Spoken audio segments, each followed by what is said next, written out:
would you like from Dalton today? I imagine he wasn't too pleased with his weekend, and to get in there and respond like that, what would you think of that? No, and he's got a knack for responding when he's not happy with determination. Seems to be kind of a more simplified approach, and again, more determined and just kind of on a mission to do what he wants to do. So now I think that we've got enough history of kind of that pattern is, how do you find a way to keep it simple and stay determined to accomplish whatever your mission is, knowing that you're not going to do it every time. So it's going to require a short memory when you don't, and build confidence, and maybe get to do interviews with you guys when you do. I know it feels like a long time ago now, but a little bit of adversity there in that second inning. How good was it for y'all to respond the way y'all did? Yeah, no, for sure. And you speak of timeline. We started the game early, and I know John Wilkerson mentioned it on the radio, and I'll say it now as a platform to our fans. Just we start our season maybe early. Let's just call it that. And so those times are kind of fluid. We want to take care of our arms. Scott wants to do the same thing with his group. We're trying to hit that sweet spot so we can play. And then eventually we'll stick to the actual game times no matter what. But today we started early. We started with a bang with Arvidsson, throwing really well in the first, and then Dean leading the game off the way he did. And then going back out there, Arv was throwing the ball well, but they get a guy that backspins one into the jet stream, and he's a strong dude, and there's a couple guys on base for various reasons. And yeah, you got a little bit of a mess, and I think in that moment, you got to respond the right way. 9 innings is a long time. If you're going to have a back and forth game like we had early on there, 9 innings is a long time, and you got to be willing to stay the course and respond the right way when things don't go well, and our guys did that immediately. What did you like out of him to start the Just that, he was around the zone. He did have the one walk in the inning that, maybe that inning doesn't get put together the way it does.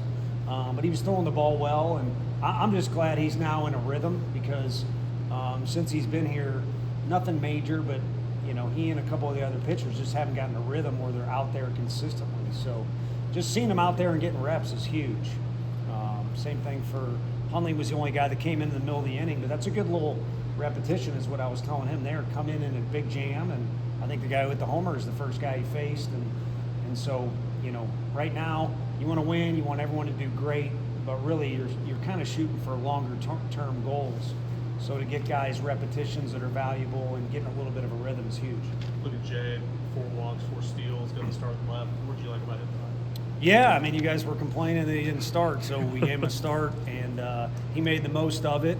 And I think again, I like when he comes off the bench. I like the fact he can play a lot of different positions, but kind of that vibe you got in the fall was whatever team he was on, or when we played outside opponents, when he was in the lineup, he kind of brings a different dynamic to the whole deal. So just that feeling, but also that statistical fact is nice to see. And he and some of those other freshmen are getting real comfortable real fast. So I hope that, they stay the course because things will get more challenging as we move forward.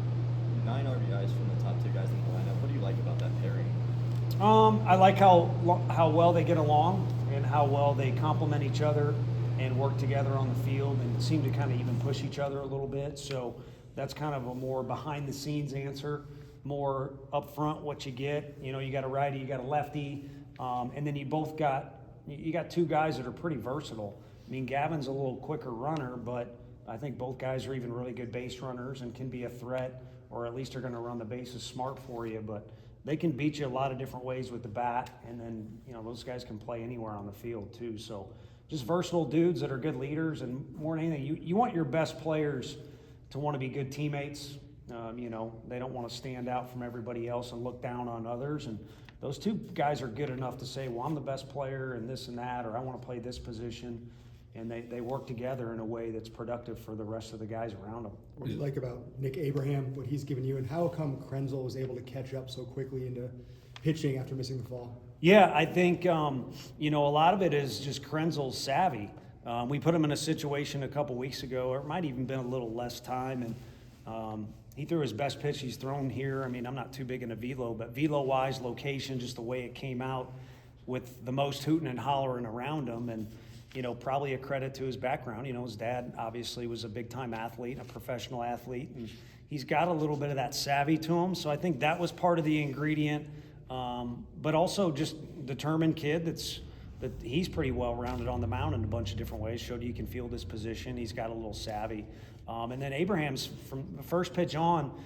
Frank's quote in the locker room, we were just there going over things, was he came in there and threw the first pitch like, I'm here to get something done today. And that's the vibe he gave off. And it's a very mature approach. You know, Dean's first at-bat ended dynamically, and maybe it'll end up on Twitter, but the whole at-bat was just very mature. It was a very professional at-bat. I think Fisher said that in the dugout when he hit the ball. And Abraham, for a freshman, his outing was very professional. And maybe we make a defensive play and he gets out of there, but we kind of had it mapped out where we're bringing Hundley in that spot no matter what. Reese hitting 8th and 9th these first couple of games, is that you trying to go right, left, or is it just somebody has to hit down there? Yeah, a little bit of balancing out the right-left deal, and then also trying to make sure from top to bottom, you know, I sure like that deal. And I don't know if it was Kendall or who said it. I've recycled that deal from when we were in Round Rock in 2020. Didn't even finish our year, but we didn't really know what we had, and we played really well down there. And one of the media members mentioned, you know, you could flip our lineup upside down, and it kind of looked the same. And you know, Reese could be a leadoff hitter if need be, but we'd like to have the top to bottom kind of balanced strength deal that we've had. Been very fortunate the last few years. Part of that is, you know, good recruits. Part of it is Coach E doing a good job with our hitters, and then part of it too is that lineup realizing it's 9 against 1. It's not, you know, necessarily 1-on-1 at all times. You know what the starting pitching plan will look like this weekend? Liam will pitch, you know, hopefully on Friday. It's obviously going to get a little dicey around here for a couple days, and you know, they're good. Last time we played them, we split over there in Nashville, and so we need to put our best foot forward, and I think that involves Liam throwing with a full bullpen behind him, and Marcus will throw game 2, and well, for now, we'll do what we did the first weekend is, you know, use those 2 guys, give Marcus the respect to preparing, and also he's earned it, but also really just kind of focus on game 1. All 9 starters with a hit and a run today. What does that mean for you and this team going forward?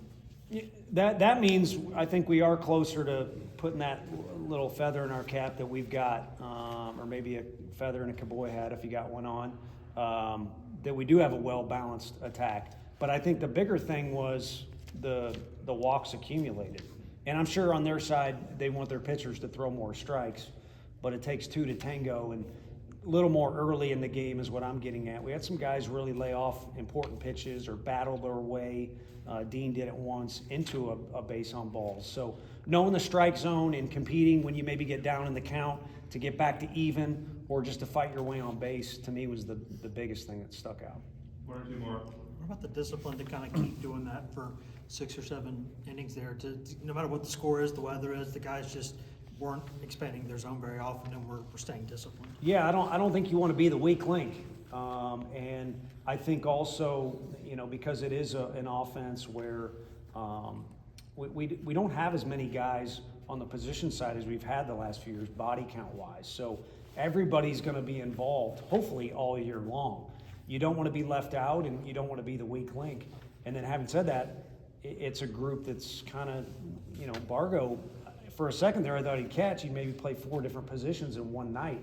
So as he's moving around, that means other people could slide up. So I think you got some people that are salivating or a little hungry too for more action as it relates to, you know, not giving at bats away. What makes Sanford such a good college baseball program? I don't know. I mean, I said it earlier, and I mean, it's kind of disgusting to say, but they kind of been an SEC. You know, they probably feel like we're helping these people out too much with some of the guys.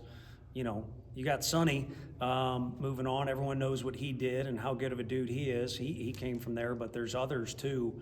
And that doesn't tell the whole story, but that kind of lets you know that they're good at recruiting players that maybe are overlooked a little bit. It's a great school in a great area. There's good ball down there. And then clearly they develop players.